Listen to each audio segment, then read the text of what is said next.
عین الجالوت کی جنگ 3 ستمبر 1260 عیسوی میں مملوک افواج اور منگولوں کے درمیان ہوئی تھی۔ تاریخ کی اس مشہور ترین جنگ میں مملوک شاہ سیف الدین قطز اور ان کے مشہور جرنیل رکن الدین بیبرس نے منگول افواج کو بدترین شکست دے دی تھی۔ یہ جنگ فلسطین کے مقام عین الجالوت پر لڑی گئی تھی۔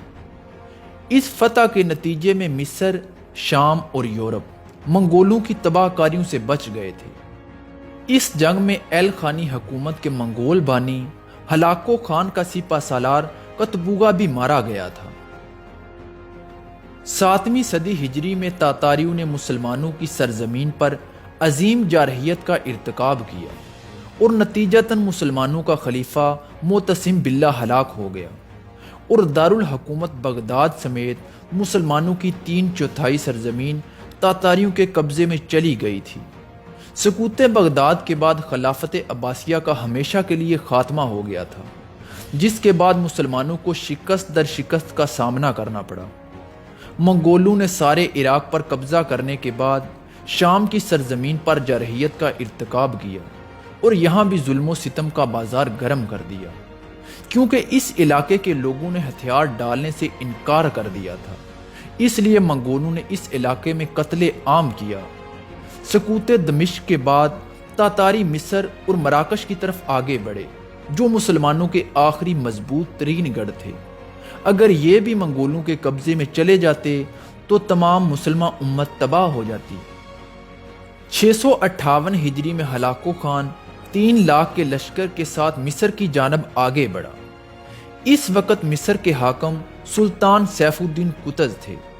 سلطان سیف الدین قطز کی فوج کسی بھی طرح 3 لاکھ کے لشکر جرار کا مقابلہ کرنے کے قابل نہیں تھی، اور اب مصر کی شکست کا مطلب تھا کہ ہلاکو خان کی رسائی حجاز مقدس کے شہروں تک ہو جاتی اور پھر مراکش اور شمالی افریقہ کے مسلم علاقے اور اندلس بھی منگولوں کے قبضے میں چلا جاتا۔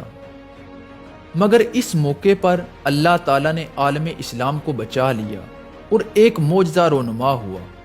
منگو خان کے انتقال کے بعد ہلاکو کو اپنی فوج کا بہت بڑا حصہ لے کر اپنے وطن واپس جانا پڑا۔ ہلاکو خان نے اپنے نائب قطبوغا خان کو 20,000 کا لشکر دے کر واپس قراقرم کی راہ اختیار کی۔ منگول کمانڈر قطبوغا خان نے ایک دھمکی آمیز خط امیر مصر کو روانہ کیا۔ اس میں کچھ اس طرح سے لکھا ہوا تھا کہ ہم نے زمین کو تاراج کر دیا، بچوں کو یتیم اور لوگوں کو سزا دی اور قتل کر دیا، اور ان کے سرداروں کی عزتوں کو خاک میں ملا دیا ہے۔ کیا تم سمجھتے ہو کہ تم ہم سے بھاگ سکو گے؟ کچھ ہی دیر بعد تمہیں معلوم ہو جائے گا کہ تمہاری طرف کیا آ رہا ہے۔ سلطان سیف الدین قطز نے منگول سفیروں کو قتل کر کے ان کی لاشیں دارالحکومت میں لٹکا دیں، جس سے افواج اور عوام کے حوصلے بلند ہو گئے۔ سلطان سیف الدین قطز نے اپنا ایک ہراول دستہ سلطان رکن الدین بیبرس کی قیادت میں غزہ اور فلسطین کی طرف روانہ کر دیا، جس نے تاتاریوں کی کچھ افواج کو وہاں مصروف کر دیا اور شکست سے دوچار کیا۔ قطز کی مرکزی افواج اس کی قیادت میں فلسطین کے ساحل کی طرف آگے بڑھی، جہاں صلیبیوں کا مضبوط گڑھ واقع تھا۔ یہاں سلطان سیف الدین قطز نے صلیبیوں کو خبردار کیا کہ اگر وہ غیر جانبدار نہ رہے تو منگولوں سے 2 ہاتھ کرنے سے پہلے وہ صلیبیوں کو پیس کر رکھ دیں گے۔ اس وقت منگولوں نے صلیبیوں سے اتحاد کرنا چاہا، لیکن صلیبی سلطان سیف الدین قطز کی دھمکی اور مسلمانوں کی طاقت سے واقف تھے، اس لیے انہوں نے انکار کر دیا۔ جب مرکزی مملوک افواج دشمن کی افواج کے نزدیک پہنچیں تو قطز نے میدان جنگ خود منتخب کیا، جو ایک وادی میں تھا۔ سلطان سیف الدین قطز نے اپنے کچھ سپاہی پہاڑوں پر تعینات کر دیے تاکہ اگر صلیبی دھوکے سے یا منگول پیچھے کی طرف سے حملہ کریں تو دفاع کیا جا سکے۔ آخر کار 1260 عیسوی میں عین الجالوت کے میدان میں منگول سالار قطبوغا خان اپنے لشکر کے ساتھ پہنچ گیا۔ ہلاکو خان کی روانگی کے بعد دونوں لشکروں میں عددی توازن تقریباً برابر ہو گیا تھا، کیونکہ تاتاری لشکر کا بہت بڑا حصہ ہلاکو خان اپنے ساتھ لے گیا تھا۔ قطبوغا خان کو ہلاکو خان کی طرف سے واضح ہدایات دی گئی تھیں کہ اس کی واپسی تک اسی جگہ قیام کرے اور مصر پر ہرگز حملہ آور نہ ہو۔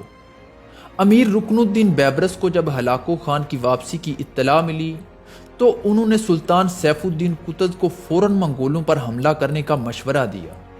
اس طرح باقاعدہ طور پر آگے بڑھ کر سلطان رکن الدین بیبرس نے منگول لشکر پر حملہ کر دیا۔ عین الجالوت کی اس تاریخ ساز جنگ میں رکن الدین بیبرس نے تاتاریوں پر ان کا اپنا طریقہ حرب استعمال کیا اور انہوں نے اپنے چند دستے ایک گھاٹی میں گھات لگا کر بٹھا دیے۔ رکن الدین بیبرس نے ابتدائی طور پر پسپائی کا انداز اختیار کیا اور منگول ان کی اس چال میں آ کر گھاٹی میں پھنس گئے تھے۔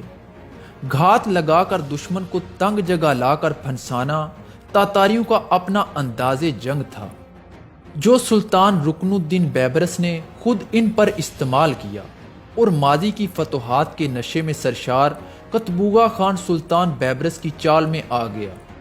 اس کے باوجود بھی منگول دستوں نے مملوکوں کا بڑی بہادری کے ساتھ مقابلہ کیا اور منگول افواج کا دائیں بازو مملوک افواج کے بائیں بازو پر غالب آنا شروع ہو گیا۔ ان حالات کو دیکھتے ہوئے سلطان سیف الدین قطز نے اپنے سر سے حفاظتی خود اتار کر پھینک دیا اور سپاہیوں کی طرح لڑنے لگے۔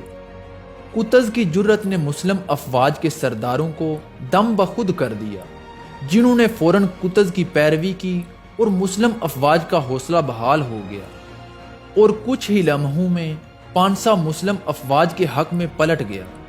تاتاری افواج منتشر ہو گئیں اور ان کی ایک قابل ذکر تعداد ہلاک ہو گئی یا گرفتار ہو گئی۔ تاتاری افواج کا سردار قطبوغا بھی مارا گیا اور اس کا بیٹا بھی گرفتار ہوا۔ تاتاری افواج کا کوئی بھی فرد قتل یا گرفتار ہونے سے نہ بچ سکا، کیونکہ جو تاتاری اس میدان جنگ سے بھاگ گئے تھے وہ شام میں مارے گئے تھے۔ جب عین الجالوت کی شاندار فتح کی خبر دمشق اور گرد و نواح پہنچی تو مسلمان خوشی سے سرشار ہو گئے۔ مسلمانوں نے تاتاریوں پر حملے کرنا شروع کر دیے اور اسی سال منگولوں کو حمص سے بھی بے دخل کر دیا گیا۔ جب منگولوں کو اندازہ ہوا کہ ان کی حکومت مشرقی اسلامی سرزمین پر کمزور ہو رہی ہے اور مسلمانوں نے اپنی قوت بحال کر لی ہے تو وہ اپنے وطن کی طرف واپس بھاگنے لگے، جس کی وجہ سے مملوکوں نے آسانی سے شام کو کچھ ہی ہفتوں میں منگولوں سے آزاد کروا لیا تھا۔ اس طرح دیکھتے ہی دیکھتے شام اور فلسطین کے اکثر مقبوضات منگولوں کے تسلط سے آزاد ہو گئے، اور اس طرح منگولیا سے اٹھنے والی کالی آندھی جو کئی سالوں تک مظلوم مسلمانوں کا خون پیتی رہی، 1260 عیسوی میں عین الجالوت کے میدان میں مملوکوں کے ہاتھوں اپنے انجام کو پہنچ گئی۔ اگرچہ اس کے بعد بھی تاتاریوں نے مسلمانوں کے علاقوں پر کئی حملے کیے، مگر ان کا ناقابل شکست رہنے کا بھرم ٹوٹ چکا تھا۔ سلطان سیف الدین قطز نے ان مسلمان سرداروں کو جنہوں نے منگولوں کے خلاف جنگ میں مدد کی تھی نوازنا شروع کر دیا، اور انہوں نے کچھ ایوبی سرداروں کو ان کی سرزمین بھی واپس کر دی اور اپنی حکومت میں انہیں قابل عزت وزراء کے طور پر شامل کیا۔ سلطان رکن الدین بیبرس نے اس شاندار فتح میں اپنی خدمات کے پیش نظر مطالبہ کیا کہ حلب اور ارد گرد کے علاقے ان کی کمان میں دے دیے جائیں، لیکن سلطان سیف الدین قطز نے انکار کر دیا۔